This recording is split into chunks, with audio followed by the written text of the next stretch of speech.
نحمده ونصلي على رسوله الكريم اما بعد فقد قال الله تبارك وتعالى كما ورد في سورة لقمان اعوذ بالله من الشيطان الرجيم بسم الله الرحمن الرحيم وإذ قال لقمان لابنه وهو يعظه يا بني لا تشرك بالله إن الشرك لظلم عظيم وقال تبارك وتعالى كما ورد مرتين في سورة النساء إن الله لا يغفر أن يشرك به ويغفر ما دون ذلك لمن يشاء صدق الله العظيم رب اشرح لي صدري ويسر لي امري واحلل عقدة من لساني يفقهوا قولي اللهم ربنا الهمنا رشدنا واعذنا من شرور انفسنا اللهم ارنا الحق حقا وارزقنا اتباعه وارنا الباطل باطلا وارزقنا اجتنابه اللهم وفقنا لما تحب وترضى اللهم انا نعوذ بك من الشك والشرك ربنا لا تجعلنا من المشرکین آمین یا رب العالمین۔ معزز حاضرین اور محترم خواتین، آپ کے علم میں ہے کہ آج ہمیں ایک نہایت اہم موضوع پر گفتگو کرنی ہے، حقیقت و اقسام شرک۔ آپ کے علم میں ہے کہ اسلام دین توحید ہے، اور توحید کی ضد یا اس کا اینٹونیم یا اس کا مخالف شرک ہے۔ تو واقعہ یہ ہے کہ اگر انسان غور سے کام لے، تدبر کرے اور بصیرت کے ساتھ باتوں پر غور کر سکے تو اسے یہ معلوم ہو جائے گا کہ ہمارے دین کی روح سے جو بھی خیر ہے، بھلائی ہے، حق ہے، خواہ اس کا تعلق عقائد سے ہو، نظریات سے ہو، خیالات سے ہو، افکار سے ہو، اعمال سے ہو، اخلاق سے ہو، وہ سب در حقیقت نقطہ توحید کی تفسیریں ہیں۔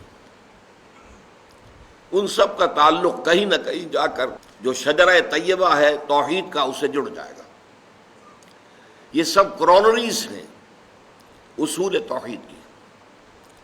اور اس کے برعکس شر، گمراہی، باطل، چاہے وہ خیالات سے متعلق ہو، نظریات و افکار سے متعلق ہو، عقائد سے متعلق ہو، یا اعمال سے متعلق ہو، اخلاق سے متعلق ہو، نیتوں سے متعلق ہو، شر جو بھی ہے وہ در حقیقت شجرہ خبیثہ جو شرک کا ہے اسی کے ثمرات ہیں۔ اس کا تعلق کہیں نہ کہیں جا کر شرک سے جڑ جائے گا۔ یہ جو ہماری آج کی گفتگو ہے، جو شاید 3 یا 4 نشستوں میں مکمل ہو سکے گی، یہ ہمارے مطالعہ قرآن حکیم کے منتخب نصاب کا جو درس ثالث تھا، سورہ لقمان کے دوسرے رکوع پر مشتمل، یہ اس کے ضمیمے کی حیثیت رکھتا ہے، اس لیے کہ اس میں حضرت لقمان کی پہلی جو نصیحت اپنے بیٹے کے نام آئی، یا بنی لا تشرک باللہ ان الشرک لظلم عظیم، اے میرے بچے اللہ کے ساتھ شرک ہرگز مت کیجو، اس لیے کہ شرک بہت بڑا ظلم ہے، بہت بڑا ظلم ہے۔ اور یہ میں آپ کو بتا چکا ہوں کہ شرک میں یہ ظلم 2 میں سے ایک شکل اختیار کرتا ہے، یا تو اللہ تعالیٰ کو اس کے مقام رفیع سے گرا کر کسی اعتبار سے مخلوقات کی صف میں لا کر کھڑا کر دیا جاتا ہے، یہ بھی ظلم ہوا، اور یا مخلوقات میں سے کسی کو اٹھا کر محبت کے غلو میں، عقیدت کے غلو میں، مخلوق میں سے کسی ہستی کو اٹھا کر اور کسی پہلو سے، کسی اعتبار سے اللہ کے برابر کر دیا، یہ بھی ظلم ہے۔ امام راغب رحمۃ اللہ علیہ نے لفظ ظلم کی تشریح کی ہے، وضع الشیء فی غیر محلہ، کسی شے کو اس کے اصل مقام سے ہٹا دینا، اور یہ کسی شے کو اس کے اصل مقام سے ہٹا دینا اما میں نقصان، یا تو اس میں کوئی کمی کر دینا، او زیادتن یا کوئی زیادتی کر دینا، وَإِمَّا بِعُدُولٍ عَنْ وَقْتِهِ وَمَكَانِهِ، یا اس شے کا جو وقت ہے معین اور جو اس کا مرتبہ اور مکان ہے، یہ اس میں ظرف کے دونوں پہلو آ گئے، ظرف زمان، ظرف مکان، اس میں اس کے اصل مقام سے اسے ہٹا دینا۔ تو ان الشرک لظلم عظیم۔ پھر میں آپ کو بتا چکا ہوں سورہ نساء میں 2 مرتبہ یہ آیت آئی جو میں نے آج بھی تلاوت کی ہے آغاز میں، ان اللہ لا یغفر ان یشرک بہ، یہ آیت نمبر 48 اور 116 یہ آیات ہیں سورہ نساء کی۔ اللہ تعالیٰ فرماتے ہیں ان اللہ لا یغفر ان یشرک بہ، اللہ اس سے تو ہرگز معاف نہیں فرمائے گا کہ اس کے ساتھ شرک کیا جائے، وَيَغْفِرُ مَا دُونَ ذَلِكَ لِمَن يَشَاءُ، البتہ جو بھی اس سے کمتر ہوگا اس کو اللہ تعالیٰ بخش دے گا جس کو چاہے گا۔ اس میں بھی یہ واضح رہنا چاہیے کہ یہ اوپن لائسنس نہیں ہے کہ باقی سارے گناہ بخش دیے جائیں گے، لازماً نہیں، امید کی جا سکتی ہے۔ شرک سے بھی آدمی اس کے گناہ کے عذاب سے بچ سکتا ہے اگر توبہ کر لے، مرنے سے پہلے توبہ کرنے کی توفیق ہو گئی تو بچ جائے گا، لیکن بغیر توبہ کے شرک سے بچنے کا کوئی سوال نہیں، اس کے عذاب سے، اس کی سزا سے۔ لیکن بقیہ جو گناہ ہے، کسی کی نمازوں میں کمی رہ گئی ہے، کسی کے روزوں میں کمی رہ گئی ہے، کسی کا کوئی اور کوتاہی ہو گئی ہے، تو وہ اللہ تعالیٰ خاص طور پر اپنے حقوق کا جو معاملہ ہے، حقوق اللہ، اس میں یہ ہے جس شخص کو چاہے گا پوری فراخ دلی کے ساتھ معاف فرما دے گا، اس کی امید کی جا سکتی ہے۔ یہ تو ایک پہلو ہوا شرک کی اہمیت کا کہ اللہ تعالیٰ نے فرما دیا صاف صاف کہ اس کو میں نہیں بخشوں گا، نہیں معاف کروں گا۔ کانورسلی اسی بات کو قرآن اس طریقے سے واضح کرتا ہے کہ کسی انسان کے لیے، کسی بشر کے لیے سب سے بڑی سند، سب سے بڑا سرٹیفکیٹ، سب سے بڑا ٹیسٹیمونیل یہ ہے اللہ کی طرف سے کہ اللہ یہ مان لے کہ میرا یہ بندہ مشرک نہیں ہے۔ جو شرک سے بچ گیا گویا کہ وہ بہت بلند مقام پر پہنچ گیا۔ شرک سے جملہ اعتبارات سے بچ جانا، یہ نہیں کہ ایک شکل بت پرستی کی تھی وہ چھوڑ دی، لیکن اور پرستشیں جاری ہے، دولت کی پرستش جاری ہے، اس میں حلال اور حرام کی تمیز ہے ہی نہیں، تو یہ اگر جاری ہے تو وہ معاملہ اور ہے۔ لیکن جو شخص ہر نوع کے شرک سے بچ گیا، یہ گویا کہ بلند ترین مقام ہے انسانیت کا، اس سے اونچا مقام اور کوئی نہیں۔ یہی وجہ ہے کہ آپ قرآن مجید پڑھتے ہیں، تلاوت کرتے ہیں، حضرت ابراہیم علیہ السلام کا جہاں ذکر آتا ہے، ان کے محامد اور ان کے محاسن، ان کے مقامات بلند جو مختلف امتحانات میں سے وہ گزرے ہیں، ان کا تذکرہ کر کے آخری بات جو کہی جاتی ہے وَمَا كَانَ مِنَ الْمُشْرِكِينَ، ابراہیم مشرکوں میں سے نہیں تھے، وہ ہر نوع کے شرک سے پاک ہو چکے تھے، ان کا دامن کسی بھی نوع کے شرک سے ملوث نہیں تھا۔ حالانکہ حضرت ابراہیم کا آپ کو معلوم ہے مقام کیا ہے؟ ایک طرف تو آپ کو معلوم ہے وہ ابو الانبیاء ہیں، ان کی اولاد میں سینکڑوں نبی پیدا ہوئے، سارے انبیاء بنی اسرائیل انہی کی نسل میں سے ہیں نا۔ اسرائیل کون تھے؟ حضرت ابراہیم کے پوتے، حضرت یعقوب ابن اسحاق ابن ابراہیم علیہم الصلاۃ والسلام، ان کی نسل میں جتنے بھی آئے۔ پھر سید المرسلین، آخر الانبیاء، خاتم النبیین محمد الرسول اللہ، وہ بھی حضرت ابراہیم کی نسل میں سے آئے، حضرت اسماعیل کی اولاد۔ تیسری شاخ ایک اور تھی حضرت ابراہیم کی اولاد کی، بنی قطورہ، ان میں بھی انبیاء آئے، جن میں سے ایک کا نام بہت مشہور ہے حضرت شعیب علیہ السلام۔ تو سینکڑوں انبیاء، ابو الانبیاء ہیں یہ۔ پھر اللہ تعالیٰ کے ساتھ ان کی نسبت کیا ہے؟ خلیل اللہ، واتخذ اللہ ابراہیم خلیلا، یہ سورہ نساء ہی میں آیت نمبر 125 میں فرمایا گیا، اللہ نے ابراہیم کو تو اپنا خلیل بنا دیا، دوست بنا دیا۔ تیسرے یہ کہ فرمایا امام الناس، انی جاعلک للناس اماما، اے ابراہیم میں تمہیں تمام نوع انسانی کے لیے امام بنانے والا ہوں۔ یہ تینوں نسبتیں نوٹ کر لیجئے اور پھر اس بات کو سامنے رکھیے کہ ان کے لیے سب سے بڑا ٹیسٹیمونیل، سب سے بڑا سرٹیفکیٹ، سب سے بڑی سند وہ کیا ہے؟ وما کان من المشرکین۔ البتہ اب آئیے اس شرک کی ہمہ گیری کا کیا عالم ہے۔ ایک تو قرآن مجید میں ہی سورہ یوسف میں فرمایا گیا، آیت نمبر 106 ہے، وما یؤمن اکثرهم باللہ الا وهم مشرکون۔ جو لوگ اللہ کے ماننے والے ہیں، اللہ پر ایمان رکھتے ہیں، ان کی عظیم اکثریت بھی مشرکین پر مشتمل ہے۔ وما یؤمن اکثرهم باللہ، اور ان میں کی اکثریت نہیں ایمان رکھتی اللہ پر، الا وهم مشرکون، مگر یہ کہ کسی نہ کسی نوع کے شرک میں بھی مبتلا ہوتے ہیں۔ یہ ہے اصل موضوع ہمارا آج کا، کہ ہم پہچان سکیں شرک کن کن حالتوں میں آتا ہے۔ یہ اتنا وسیع ہے، اتنا ہماگیر مرض ہے، یہ اس قدر اس کے شاخیں ہیں، اس کے شیڈز اتنے مختلف ہیں، اس کی صورتیں اتنی ہیں کہ واقعہ یہ ہے کہ اکثر و بیشتر پہچاننا مشکل ہو جاتا ہے۔ اور ایک خاص بات تو نوٹ کیجئے، ہر دور میں تاریخ انسانی کے یہ مرض جو ہے ایک نئی شکل میں ظہور پذیر ہوا ہے، ہر دور میں نئی شکل میں۔ اس کے لیے ضرورت ہے کہ انسان میں وہ باطنی بصیرت پیدا ہو جائے۔ فارسی کا ایک شعر ہے، بہر رنگے کے خواہی جامہ میں پوش، من انداز قدر را می شناسم، کہ تم چاہے کسی رنگ کا لباس پہن لو، میں تمہیں تمہارے قد سے پہچان لوں گا۔ تو چاہے یہ شرک کیسا ہی بہروپ بدل کر آ جائے، کیسا ہی بھیس بدل لے، کیسی ہی صورت بدل لے، کیسی ہی شکل تبدیل کر لے، وہ بصیرت انسان میں ہونی چاہیے کہ پہچان لے کہ یہ شرک ہے۔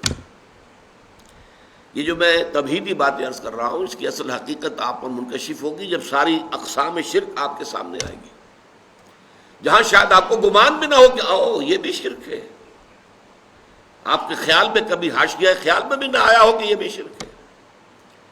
اور جب تک صورتحال وہ نہیں ہے تو اس کا اندیشہ موجود ہے کہ بذوق خیش تو ہم یہ سمجھتے ہو کہ ہم تو بڑے موحد ہیں، 30 بار خاں، ہم سے شرک سے کیا سروکار، ہم تو موحد کامل ہیں، لیکن یہ کہ ہم جس دوسرے شرک کو نہیں پہچان پا رہے، اپنی اس نادانی اور لا علمی میں اس شرک میں ملوث ہو رہے ہیں۔ اس ضمن میں ایک بات اور بڑی اہم ہے، جیسا کہ میں نے آغاز میں عرض کیا کہ اسلام دین توحید ہے، اور توحید کی ضد ہے شرک۔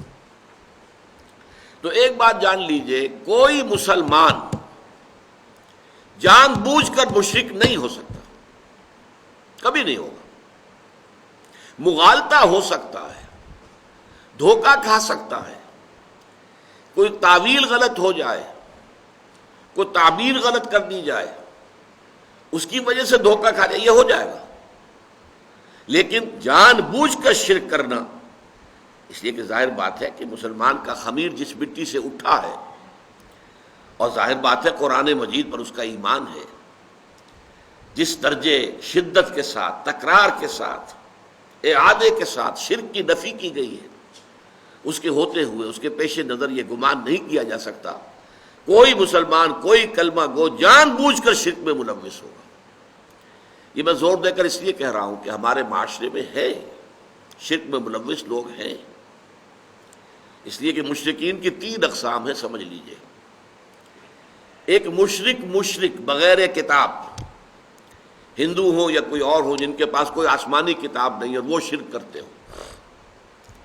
ایک مشرک اہل کتاب، یہودی اور نصرانی، وہ بھی مشرک تو ہے، حضرت عیسیٰ علیہ السلام کو اللہ کا بیٹا بنایا ہوا ہے، بڑا ہی یوں سمجھیے کہ گھناؤنا شرک ہے۔ لیکن آپ کو معلوم ہے کہ ایک ہندو لڑکی سے مسلمان شادی نہیں کر سکتا، عیسائی لڑکی سے کر سکتا ہے، چاہے وہ عیسائیت پر قائم رہے۔ ایک تو بات یہ ہے وہ مسلمان ہو جائے تب تو کوئی سوال ہی نہیں، کوئی رکاوٹ ہی نہیں، لیکن وہ عیسائیت پر قائم رہے تب بھی شادی ہو سکتی ہے، پہلے کتاب کے ساتھ، کتابیہ کے ساتھ شادی کی اجازت ہے۔ جبکہ وہ جو مشرک ہیں جن کے پاس کوئی کتاب بھی نہیں ہے، ان کی لڑکیوں کے ساتھ شادی نہیں ہو سکتی۔ تیسرے درجے میں مسلمان مشرک، مسلمان ہیں لیکن یہ کہ کسی شرک کے اندر ملوث ہے، ان کو بڑی حکمت کے ساتھ سمجھانے کی ضرورت ہے۔ ان پر فتویٰ لگا دیا جائے تو اس سے اصلاح کا کوئی امکان نہیں ہے۔ ان کو اگر آپ کسی بھی پہلو سے ان کی بے عزتی کریں، ان کی توہین کریں، انہیں مشرک کہیں، تو آپ کی طرف ان کا کوئی رجحان پیدا ہوگا ہی نہیں، آپ کی بات تو سنیں گے۔ تو ادعو الی سبیل ربک بالحکمت والموعظۃ الحسنۃ وجادلھم باللتی احسن۔ ایسے لوگوں کو شرک سے بچانے کے لیے بڑی حکمت کی ضرورت ہے، بڑی دانائی کی ضرورت ہے، بڑی بصیرت باطنی کی ضرورت ہے، اور اس میں وعظ بھی ہو تو بہت ہی عمدہ، بہت اعلیٰ، بہت نرم، بہت اچھے انداز میں، موعظۃ الحسنہ، ان کے جذبات کو برانگیختہ نہ کیا جائے، ان کی جو ایڈیوسنکریسیز ہیں یا سسیپٹیبلٹیز ہیں یا الرجیز ہیں ان کو خواہ خواہ چھیڑا نہ جائے، بلکہ بات کو پھیلا کر کیا جائے، اصولی اعتبار سے کیا جائے۔ اصول اگر سمجھ میں آ جائے گا تو انشاءاللہ تعالیٰ پھر اصول کا جہاں جہاں اطلاق ہوگا اس کو بھی وہ ماننے کے لیے تیار ہو جائیں گے۔ اب جیسا کہ اس سے پہلے کہ ہم شروع کریں تمہیدی باتوں میں ایک اور، کسی بھی اہم مضمون کو سمجھنے کے لیے یا سمجھانے کے لیے ضروری ہے کہ پہلے اس کا تجزیہ کر لیا جائے، اس کے کیا کیا حصے ہیں۔ شرک کی بھی تقسیم کی گئی ہے مختلف طریقوں سے۔ مثلا ایک شرک جلی، اس کے مقابلے میں شرک خفی۔ جلی تو یہ ہے کہ صاف نظر آ رہا ہے کہ یہ شرک ہے، کوئی شخص بت کے سامنے سجدہ کر رہا ہے، صاف نظر آ گیا شرک ہے۔ اور خفی یہ ہے جسے کہ ہم بعد میں پڑھیں گے تفصیل کے ساتھ، کہ انسان میں ریاکاری ہے۔ حدیث میں آتا ہے کہ اگر تم نماز پڑھ رہے ہو اور تم یہ دیکھو کہ کوئی شخص تمہیں دیکھ رہا ہے تو تم سجدہ لمبا کر دو تو یہ شرک ہے۔ پہلے تمہارا سجدہ فرض کیجئے 10 سیکنڈ کا تھا، جب تم نے دیکھا کہ کوئی تمہیں دیکھ رہا ہے تو اب اس کے اوپر اپنے تقوی، اپنے تدین، اپنی نیکی کا روب جھاڑنے کے لیے اب آپ نے 5 سیکنڈ کا اضافہ کر دیا، 15 سیکنڈ کا سجدہ کیا۔ یہ 5 سیکنڈ کس کو سجدہ کیا آپ نے؟ یہ اللہ کے لیے نہیں ہے، یہ اس شخص کو دکھانے کے لیے ہے۔ یہ شرک خفی ہے۔ ظاہر بات ہے کہ اس کو ہم دیکھ نہیں سکتے، اس پر فتویٰ نہیں لگ سکتا، یہ دل کا معاملہ ہے، اندر ہی اندر کا معاملہ ہے۔ اس میں صرف واضح و نصیحت کی جائے گی، سمجھایا جائے گا کہ دیکھو بھائی یہ بھی شرک ہے۔ حضور نے فرمایا کہ شرک خفی کو پہچاننا اتنا مشکل ہے، ذرا آپ دیکھیے تمثیل، جتنا کہ کسی گھپ اندھیری رات کے اندر کسی سیاہ پتھر پر چلنے والی سیاہ چیونٹی کو دیکھنا مشکل ہے۔ کیا کیا چیزیں جمع کر دی حضور نے ایک تشبیہ کے اندر۔ رات انتہائی سیاہ ہے، پتھر انتہائی سیاہ ہے، اور اس پر سیاہ رنگ کی ایک چیونٹی چل رہی ہے، دیکھنا ممکن ہے؟ آپ نے فرمایا اتنا ہی شرک خفی کو پہچاننا مشکل ہے۔ تو شرک کی ایک تقسیم کیا ہوئی؟ شرک جلی اور شرک خفی۔ دوسری تقسیم شرک فی العقیدہ اور شرک فی العمل۔ ایک عقیدے کے اندر، نظریات میں، خیالات میں، عقائد میں شرک داخل ہو جائے، اور ایک یہ کہ عمل میں، عقیدے میں تو نہیں ہے، عمل میں ہے، یہ دوسری تقسیم ہو جائے گی۔ تیسری تقسیم امام ابن تیمیہ رحمۃ اللہ علیہ نے کی، شرک فی المعرفت اور شرک فی الطلب۔ اللہ کے پہچاننے میں شرک، ظاہر بات ہے ذات باری تعالیٰ کے اندر صفات اور ذات کے اعتبار سے کوئی شرک داخل کر دینا، یہ شرک فی المعرفہ، اللہ کی معرفت میں کمی ہو گئی۔ اور شرک فی الطلب کیا ہے؟ یہ ذرا بات سمجھنے کی ہے۔ ایمان کا تقاضا، توحید کا تقاضا کیا ہے؟ تمہارا مطلوب و مقصود اللہ کے سوا کوئی نہ رہے۔ لا مطلوب الا اللہ، لا مقصود الا اللہ۔ اگر اللہ کے سوا بھی کوئی تمہارا مطلوب اور مقصود بن گیا، یہ شرک ہے۔ ذریعے کے طور پر استعمال کرو، کوئی حرج نہیں۔ یہ دنیا برتنے کی شے برتو، دنیا کو مطلوب نہ بنا لینا، مقصود نہ بنا لینا۔ لا مقصود الا اللہ، لا مطلوب الا اللہ، یہ گویا کہ شرک فی العمل والی بات ہو جائے گی۔ یہ تقسیم ایک دوسرے کو اوور لیپ کر رہی ہیں، لیکن بڑی گہری بات کہی ہے کہ جو امام ابن تیمیہ نے کہی ہے، شرک فی المعرفہ اور شرک فی الطلب، مطلوب کے۔ لیکن میں یہاں جس پہلو سے، جس انداز میں تقسیم کر رہا ہوں اور اس کو بیان کروں گا، وہ یہ ہے، یہ زیادہ سائنٹیفک انداز ہے میرے نزدیک، واللہ عالم۔ وہ 3 قسم کا شرک ہے۔ شرک فی الذات، اللہ کی ذات میں کسی کو شریک کر دینا۔ شرک فی الصفات، اللہ کی صفات میں سے کسی کو کسی پہلو سے کسی صفت کے ہم پلہ بنا دینا۔ شرک فی الحقوق، جو اللہ کے حقوق ہیں ان میں کسی اور کو شامل کر دینا۔ شرک فی الذات، شرک فی الصفات، شرک فی الحقوق۔ ان چند تمہیدی باتوں کے بعد اب آئیے شرک فی الذات کیا ہے۔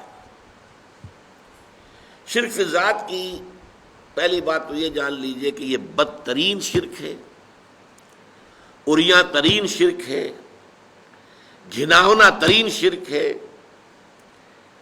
اور اس پر اللہ تعالیٰ کا غضب بہت بھڑکتا ہے۔ اس کی 2 قسمیں دنیا میں رائج ہوئی ہیں، اور بدقسمتی دیکھیے کہ اس کی بدترین شکل وہ ہے جو انبیاء اور رسولوں کی امتوں میں پیدا ہوئی۔ حضرت ابراہیم علیہ السلام کے پیروکار کہلاتے تھے یہ، جو عرب میں آباد تھے، قریش، ملت ابراہیم پر ہمیں۔ انہوں نے عقیدہ ایجاد کیا کہ فرشتے خدا کی بیٹیاں ہیں، اللہ کی ذات پہ شریک کر دیا۔ اولاد تو در حقیقت کسی کی ہستی کا تسلسل ہوتا ہے۔ اولاد اور والد، ان کے درمیان ایک ہی نوع ہوگی۔ انسان کا بیٹا انسان ہے، حیوان کا بیٹا حیوان ہے، گھوڑے کا بیٹا گھوڑا ہے، لہذا خدا کا بیٹا خدا ہے، خدا کی بیٹی خدا ہے۔ اس قدر قریب لے آنا مخلوق میں سے کسی کو اللہ کے ساتھ، باقی چیزوں میں کوئی ٹھوکریں کھائی ہیں علمی اعتبار سے، تعویل کے اعتبار سے، یہاں تو یوں سمجھیے کہ عریاں گھناؤنا ترین شرک ہے۔ یہ شرک یہود میں بھی پیدا ہوا، ان کے ایک حصے میں، بحیثیت مجموعی یہودی اس کا شکار نہیں ہوئے، اور اس کو ماننا پڑتا ہے کہ یہودی شرک فی العقیدہ جہاں تک تعلق ہے اس سے اکثر و بیشتر بحیثیت مجموعی بچے رہے، توحید فی العقیدہ پر قائم رہے، اور آج تک بھی ہے، اس میں کوئی شک نہیں۔ لیکن ان کا ایک زمانے میں حضرت عزیر علیہ السلام کے بارے میں آیا، وقالت الیہود عزیر ابن اللہ، عزیر اللہ کے بیٹے ہیں، کیونکہ حضرت عزیر کے ذریعے سے اللہ تعالیٰ نے ان کی نشأت ثانیہ فرمائی۔ وہ ہلاک ہو گئے تھے، برباد ہو چکے تھے، تباہ ہو چکے تھے۔ نبوکدنضر نے ان کا شہر جو ہے اجاڑ دیا تھا، اینٹ سے اینٹ بجا دی تھی، ان کا ہیکل سلیمانی گرا دیا تھا، بالکل ہموار کر دیا زمین کے ساتھ، اور وہ 6 لاکھ کو قتل کر کے 6 لاکھ کو قیدی بنا کر لے گیا بیبیلونیا، عراق میں۔ اس قدر پستی کے بعد پھر حضرت عزیر علیہ السلام ذریعہ بنے، ان کی دعوت توبہ، لوگوں توبہ کرو، رجوع کرو اللہ کی جناب میں، اپنے گناہوں سے توبہ کرو، اپنی خطاؤں پر استغفار کرو، چیخو چلاؤ گڑ گڑاؤ اللہ کی جناب۔ یہ جو ان کی توبہ کی پکار تھی، اس سے ان کے اندر ایک اصلاح کا عمل پیدا ہوا، پھر دنیا میں انہیں ایک سربلندی حاصل ہوئی۔ تو حضرت عزیر جو ہے وہ یوں سمجھیے کہ ان کے مجموعی طور پر ہلاک اور ختم ہو جانے کے بعد اثر نو ایک حیات تازہ جو انہیں ملی دنیا میں، ان کی تاریخ میں، تو وہ حضرت عزیر کے ذریعے سے، لہذا ان کی محبت، ان کی عقیدت، ان کا مقام اور مرتبہ جو ان کی نگاہ میں ہونا چاہیے تھا، اس کا نتیجہ یہ نکلا کہ انہوں نے اللہ کا بیٹا قرار دے دیا، ابن کے لفظ سے۔ البتہ اس کی وضاحت میں کر دوں گا کہ ابن اور ولد میں فرق ہے، لیکن یہ معاملہ جو ہے، جو پہنچا ہے اپنے کلائمیکس کو، نقطۂ عروج کو، وہ عیسائیوں کے ہاں حضرت عیسیٰ علیہ السلام کو خدا کا بیٹا قرار دیا، اور اس درجے آگے بڑھے صلبی بیٹا، یعنی تاکہ یہ نہ ہو کہ کوئی استعارہ ہم کہہ رہے ہیں، یہ استعارہ نہیں ہے، استعارتاً تو ہم سبھی اللہ کے بیٹے ہیں، اللہ ہم سب کا باپ ہے، جیسا اللہ تعالیٰ جو ہے بائبل میں بھی آتا، حضرت مسیح کہتے ہیں میرا اور تمہارا آسمانی باپ، جیسے باپ جو ہے اولاد کی پرورش کرتا ہے ایسے اللہ پالتا ہے تمہیں، تو ایک مشابہت ہے باپ میں اور اللہ میں، اس کی ربوبیت، لیکن وہ مشترک لفظ ہو میرا اور تمہارا آسمانی باپ، لیکن انہوں نے وہ حضرت مسیح علیہ السلام کو خاص صلبی بیٹا قرار دیا، ولد، اولاد، اصل اولاد، صلبی بیٹا۔ یہ جو بدترین شرک ہے، دیکھیے اس کا توڑ کرنے کے لیے قرآن مجید میں سب سے نمایاں تو وہ چھوٹی سی سورت، سورہ اخلاص، اور وہ سلو سے قرآن کے مساوی قرار دی حضور نے، تہائی قرآن کے برابر ہے اپنے مرتبے اور اپنے مقام کے اعتبار سے۔ قل هو اللہ احد اللہ الصمد لم یلد ولم یولد ولم یکن لہ کفوا احد، کہہ دو وہ اللہ اکیلا ہے، تنہا ہے، تمام کائنات کا سہارا ہے، نہ اس نے کسی کو جنا نہ وہ جنا گیا، اور کوئی اس کا کفو نہیں ہے، ہم پلہ، ہم سر، برابر۔ کفو کا لفظ اردو میں بھی مستعمل ہے، برابری والے۔ تو چونکہ اولاد جو ہے وہ تو آپ کو معلوم ہے کہ پنجابی میں ایک لفظ استعمال ہوتا ہے شریکہ، یہ چچا تائی کے بیٹے جو ہیں یہ شریکہ ہوا نا ان کا، تو یہ تو گویا کہ اگر اللہ کے ساتھ کسی کو بیٹا بیٹی بنا دیا جائے تو شریکہ ہو گیا اللہ کے ساتھ، اور شریکہ جو ہے وہ دشمنی کی بنیاد ہوتی ہے۔ اسی طریقے سے بڑی پیاری آیت ہے سورہ بنی اسرائیل کی آخری، قل الحمد للہ الذی لم یتخذ ولدا ولم یکن لہ شریک فی الملک ولم یکن لہ ولی من الذل وکبرہ تکبیرا۔ کہہ دو، کل تعریف، کل ثنا، کل حمد اس اللہ کے لیے ہے جس نے کسی کو اپنا بیٹا نہیں بنایا،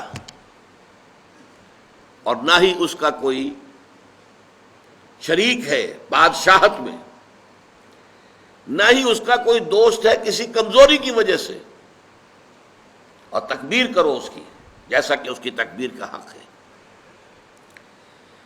اسی طرح سورہ کہف کے شروع میں فرمایا جس پر جو غضب آیا ہے، وَيُنذِرَ الَّذِينَ قَالُوا اتَّخَذَ اللَّهُ وَلَدًا مَا لَهُم بِهِ مِنْ عِلْمٍ وَلَا لِآبَائِهِمْ كَبُرَتْ كَلِمَةً تَخْرُجُ مِنْ أَفْوَاهِهِمْ إِنْ يَقُولُونَ إِلَّا كَذِبًا۔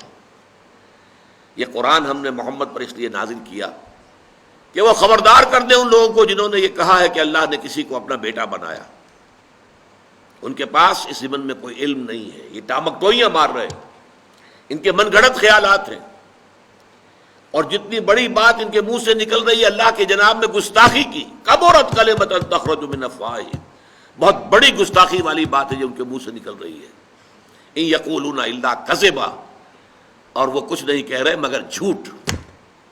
فلعلک باخع نفسک علی آثارہم ان لم یؤمنوا بہذا الحدیث اسفا، تو اے نبی شاید کہ آپ ان کے انجام اور ان کے بعد میں جو حالات آنے والے ہیں اس پر صدمے سے اپنے آپ کو ہلاک کر لیں اگر وہ یہ اس قرآن پر ایمان نہ لائے اور اس اپنی شرک سے باز نہ آئے۔ اس ضمن میں جو ضربہ سلام ہے قرآن مجید کا، ہر موضوع پر قرآن مجید کی ایک چوٹی کسی جگہ پر وہ مضمون جو ہے وہ اپنی انتہائی بلندی پر آ جاتا ہے، انتہائی بلندی پر۔ وہ ضربہ سلام جو ہے وہ سورہ مریم میں ہے، سورہ کہف کے فوراً بعد سورہ مریم ہے۔ وقالوا اتخذ الرحمن ولدا، انہوں نے کہا کہ رحمان نے کسی کو بیٹا بنایا۔ لقد جئتم شیئا ادا، دیکھو تم بڑی گستاخی کی بات کر رہے ہو، بہت بڑا گستاخی کا کلمہ تم کہہ رہے ہو۔ وہ کتنا بڑا گستاخی کا کلمہ ہے، تکاد السماوات یتفطرن منہ، قریب ہے کہ اس کی وجہ سے، اس گستاخی کی وجہ سے آسمان پھٹ جائیں، وتنشق الارض، اور زمین شق ہو جائے۔ وَتَخِرُّ الْجِبَالُ حَدًّا، اور پہاڑ دھماکے کے ساتھ زمین پر گر پڑے. أَن دَعَوْا لِلرَّحْمَٰنِ وَلَدًا، انہوں نے رحمان کے لیے بیٹا تجویز کیا. وَمَا يَنبَغِي لِلرَّحْمَٰنِ أَن يَتَّخِذَ وَلَدًا، اور رحمان کے یہ شایان شان ہی نہیں ہے کہ وہ کسی کو بیٹا بنائے. یہ بڑا پیارا نکتہ ہے، اس کو سمجھ لیجئے. شایان شان نہ ہونے کے مراد کیا ہے؟ دیکھیے، بیٹے کی آرزو اس کو ہوتی ہے جو خود فانی ہوتا ہے. مجھے معلوم ہے میں مر جاؤں گا، میرا وجود نہیں رہے گا، میرا بیٹا ہوگا، میرا نام چلے گا. انسان یہ سوچتا ہے کہ میری اپنی ہستی کا تسلسل میرے بیٹے کی شکل میں، بیٹے کے بیٹے پھر پوتے کی شکل میں میری ہستی کا تسلسل ہے. آخر ظاہر بات ہے کہ باپ کے نطفے سے بیٹا پیدا ہوا، بیٹے کے نطفے سے پوتا پیدا، وہ تسلسل تو ہے نا، وہ تسلسل ذات کا موجود ہے. تو در حقیقت بیٹے کی خواہش تو اس کو ہوگی کہ جو خود فانی ہے، جس کو ختم ہو جانا ہے، جس کے لیے دوام نہیں ہے. اللہ تعالیٰ کے لیے تو دوام ہے، ہمیشہ ہمیش، ہمیشہ ہمیش، ہمیشہ ہمیش. اس سے کسی بیٹے کی خواہش کیسے ہو جائے گی؟ وَمَا يَنبَغِي لِلرَّحْمَٰنِ، اللہ کے تو شایان شان ہی نہیں ہے أَن يَتَّخِذَ وَلَدًا، کہ وہ کسی کو اپنا بیٹا بنائے. یہ میں نے عرض کیا کہ یہ کلائمیکس ہے، اس موضوع پر ضربہ سنام ہے، بڑی گستاخی کی بات ہے. سورہ انعام میں فرمایا ہے بدیع السماوات والارض انا یکون لہ ولد ولم تکن لہ صاحبہ. بدیع وہ ہستی کہ جس کا کوئی آغاز نہیں ہے، ہمیشہ سے ہمیشہ سے ہمیشہ سے، جس کا مثل کوئی نہیں ہے. آسمانوں اور زمین کا بدیع ہے، یونیک. انا یکون لہ ولد، اس کی اولاد کیسے ہو جائے گی؟ ولم تکن لہ صاحبہ، جبکہ اس کی کوئی بیوی نہیں، اس کی کوئی جورو نہیں. ہندو مائتھولوجی میں تو آپ دیکھیں گے کہ خدا کی بیویاں بھی تجویز کی گئی ہیں، گاڈز اینڈ گاڈیسز. یہی معاملہ جو ہے رومن گریک مائتھولوجی میں بھی آپ کو نظر آئے گا. لیکن یہ ہے کہ عرب اس تصور سے خالی تھے. نہ یہود میں، نہ عیسائیوں میں، نہ عربوں میں یہ تصور نہیں تھا کہ خدا کی کوئی بیوی بھی ہے. حالانکہ عیسائیوں نے جو تثلیث جو ہے ایجاد کی تھی، تو جو اوریجنل تثلیث تھی اس میں 3 شامل تھے. گاڈ ایز فادر، وہ تو اللہ ہو گیا. گاڈ ایز سن، وہ مسیح ہو گئے، جیزس. گاڈ ایز مدر، حضرت مریم. لیکن انہیں گاڈ ایز وائف نہیں کہا ہے. اللہ کی بیوی انہوں نے قرار دیا. حضرت مسیح کی والدہ، سن کی والدہ تو ہے، مدر آف دی سن، لیکن وہ اللہ تعالیٰ کی جورو یا اللہ کی بیوی قرار نہیں دی گیا. بعد میں انہوں نے اس میں ترمیم کی ہے. اب حضرت مریم کو تثلیث میں سے نکال دیا گیا. قرآن مجید میں ذکر ہے، اس لیے کہ جب قرآن نازل ہوا اس وقت جو ہے وہ تثلیث کے اندر یہ چیز شامل تھی. اب تو ان کی تثلیث کیا ہے؟ خدا، God as Father, God as Son, Jesus. And number 3, the Holy Ghost, روح القدس، حضرت جبرائیل. وہ گویا کہ اقنوم ثالث کی حیثیت سے اس تثلیث میں شریک ہے. بہرحال قرآن مجید نے کہا بدیع السماوات والارض انا یکون لہ ولد ولم تکن لہ صاحبہ. تم نے بیٹا بیٹی تو قرار دے دیا. اے ابراہیم کے ماننے والو، اے موسیٰ کے ماننے والو، اے عیسیٰ کے ماننے والو، کسی نے اللہ کے لیے بیٹیاں تصنیف کر دی، کسی نے بیٹے تصنیف کر دیے. لیکن یہ تو تم بھی مانتے ہو کہ کوئی اس کی بیوی نہیں ہے. تو بیوی نہیں ہے تو اولاد کیسے ہو جائے گی؟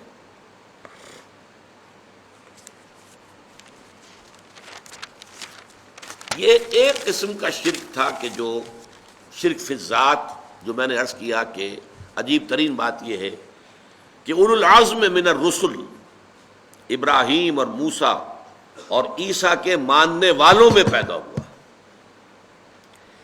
دوسری قسم کا شرک فی الذات جو ہے وہ فلسفیانہ مذاہب میں پیدا ہوا. یہ انڈو چائنا کا جو علاقہ ہے، ہندوستان، اور چین، اور درمیان میں ہند چینی. اس علاقے کے جو مذاہب ہیں وہ زیادہ تر فلسفیانہ، فلوسافیکل ریلیجنز. ایک وہ ریلیجنز ہیں جو کسی آسمانی کتاب پر مبنی ہیں، اور وہ 3 ہیں: جوڈائزم، یہودیت، عیسائیت، اور نمبر 3 مسلمان. باقی یہ مذاہب، گوتم بدھ ایک فلسفیانہ مذہب ہے، اب جو بھی پیش ہوتا ہے دنیا میں گوتم صاحب کے نام سے. جین مت، مہاویر فلسفیانہ مذہب ہے. شنکراچاریہ ایک فلسفیانہ نظریہ ہے. اسی طریقے سے رامانج ایک فلسفیانہ نظریہ ہے. تاؤ فلسفیانہ نظریہ ہے. کنفیوشزم فلسفیانہ ہے. یعنی یہ نوٹ کر لیجئے کہ ہو سکتا ہے کہ ان میں سے کوئی نبی بھی ہو، لیکن ان کے مذاہب، ان کے خیالات، ان کے عقائد کی جو شکل آج دنیا کے سامنے پیش ہو رہی ہے، اس کا کوئی تعلق نہیں جڑتا کسی آسمانی کتاب کی تعلیمات کے ساتھ، بلکہ وہ فلسفیانہ مذاہب فکر ہے. اب فلسفے میں جو بڑا ٹیڑھا مسئلہ آ جاتا ہے، ذرا سمجھ لیجئے، یہ ٹیڑھی بات ہے. اللہ تعالیٰ ہمیشہ سے ہے، میں نے تو آپ سے کہا ہے کہ شرک کے معنی ہی یہ ہے کہ ایک بڑے خدا کو مان کر اور پھر اس کے ساتھ چھوٹے چھوٹے خدا بھی مانے جائیں. تو ایک بڑے خدا کو ماننے کے بعد چھوٹے چھوٹے خداؤں کا ماننا، یہ شرک ہے. تو اللہ تعالیٰ وہ تو ہے قدیم، ہمیشہ سے ہے، ہمیشہ سے ہے، ہمیشہ سے ہے. یہ کائنات حادث ہے، پہلے نہیں تھی، پھر وجود میں آ گئی. ہم حادث ہیں، آسمان اور زمین حادث ہے.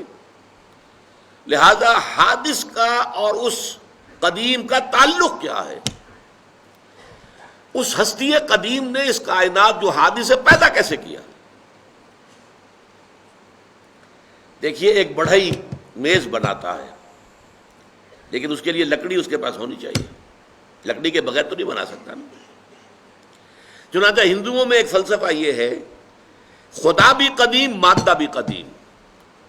خدا نے مادے سے یہ کائنات بنا دی، مادہ بھی ہمیشہ سے موجود تھا، میٹر یہ بھی قدیم ہے، خدا بھی قدیم. یہ مسئلہ تو آسان ہو گیا، اگر کوئی 2 مان لے تو سنویت ہو گئی ہے، توحید ختم ہو گئی. ان کے ہاں ایک اور نظریہ بھی ہے، تثلیث، اس معنی میں خدا بھی قدیم، مادہ بھی قدیم، روح بھی قدیم، 3 ہیں قدما. یہ ان کا ایک اور نظریہ ہے. لیکن جو توحید مانتے ہوں ان کے لیے مسئلہ ہے، ذات باری تعالی جو قدیم ہے، ہمیشہ سے ہے، اس نے جو پیدا کیا اس کائنات کو، کیسے پیدا کیا؟ بغیر کسی میٹر کے. تو کیا اپنے وجود کا کوئی ٹکڑا کاٹ کر اس سے بنایا؟ معاذ اللہ، اس کو بھی ہم نہیں کہہ سکتے. اللہ تعالیٰ کی ذات میں کوئی تجزیہ، کوئی تقسیم ہو ہی نہیں سکتی، تو کیسے بنایا؟ یہ ہے مسئلہ بڑا ٹیڑھا فلسفے کا. یہ دین کا مسئلہ نہیں ہے. ہمارے نہ قرآن مجید میں اس پر بحث ہے، نہ احادیث میں. لیکن جو لوگ فلسفی جو ہیں، اب ظاہر بات ہے کہ وہ بال کی کھال جب اتارتے ہیں تو ان کے لیے یہ مسئلہ بڑا ٹیڑھا بن گیا. چنانچہ ان کے ہاں ایک حل اس کا یہ نکلا جسے کہتے ہیں پینتھیزم. کل کائنات خدا ہی ہے، خدا ہی نے یہ شکل اختیار کر لی ہے. برف کی سل تھی، پگھل کے پانی بن گئی. اب تم کو برف کہاں؟ بھائی برف یہ پانی ہی تو برف ہے. برف کی سل پگھل کر پانی بن گئی. پانی کو تم نے ابالا، وہ بھاپ بن گئی. اب تم کو پانی کہاں گیا؟ بھائی پانی ہی ہے. یہ وہ جو بھاپ ہے وہ پانی بھی ہے، وہ بھاپ ہی برف بھی ہے. اسی طرح خدا نے خود ہی اپنے آپ کو اس کائنات کی شکل میں ظاہر کر دیا. اب اس کا نتیجہ بڑا خوفناک نکلا. اس کا مطلب ہے ہر شے خدا ہے، خدائی میں شریک ہے. تو یہ شرک کی بدترین صورت ہے. پینتھیزم، پین کہتے ہیں ہر شے. پینتھیزم، ہر شے کے بارے میں یہ ماننا کہ وہ در حقیقت خدا ہی کا ظہور ہے، خدا ہی کی ہستی کا حصہ ہے. یہ بدترین شرک ہے. ایک اور تصور ان مذہبیانہ جو فلسفیانہ مذاہب ہیں ان میں آیا، گاڈ انکارنیٹ. اللہ یا خدا کسی انسان کی شکل میں بھی ظاہر ہو جاتا ہے. یہ جو اوتار کا عقیدہ ہے، اوتار یہ کیا ہے؟ خدا نے اس کائنات میں کسی انسان کی شکل میں ظہور کر لیا. رام چندر جی اوتار ہیں ان کے کہنے کے مطابق، نعوذ باللہ من ذالک، نقل کفر نہ باشد، وہ اوتار ہیں. خدا نے ان کی شکل اختیار کر لی اور دنیا میں آ گئے. ان کے ہاں اوتار کا عقیدہ جو ہے آپ کو معلوم ہے ہندوؤں میں بڑے بڑے وسیع پیمانے پر 9 10 اوتار وہ مانتے ہیں. لیکن یہ کہ بدترین شرک ہے یہ بھی. تو پینتھیزم ایک وسیع پیمانے پر یہ شرک فی الذات کی بدترین صورت ہے. اور گاڈ انکارنیٹ، انکارنیشن، یا یہ کہ کسی انسان میں خدا حلول کر جاتا ہے. حلول و اتحاد ایجا محالست، یہ ناممکن ہے. ذات باری تعالی وراء الورا، وراء الورا ثم وراء الورا. اللہ بہت بلند ہے، بہت بلند ہے، بہت بلند ہے. یہ کائنات بہت پست ہے، بہت پست ہے، بہت پست ہے. ان دونوں کے مابین اس طرح کا کوئی رشتہ قائم کر دینا یہ اللہ کی جناب میں بہت بڑی گستاخی ہے. میں اگلی نشست میں واضح کروں گا کہ اللہ کا بہت بڑا فضل ہے یہ امت مسلمہ پر کہ وہ ان دونوں قسم کی شرک فی الذات سے بحیثیت مجموعی تاحال، حالانکہ 1400 برس بیت چکے ہیں، یہ محفوظ ہے. یہ اللہ تعالیٰ کا شکر ہے، اللہ کا بڑا فضل ہے. اقول قولی ھذا واستغفر اللہ لی ولکم ولسائر المسلمین والمسلمات.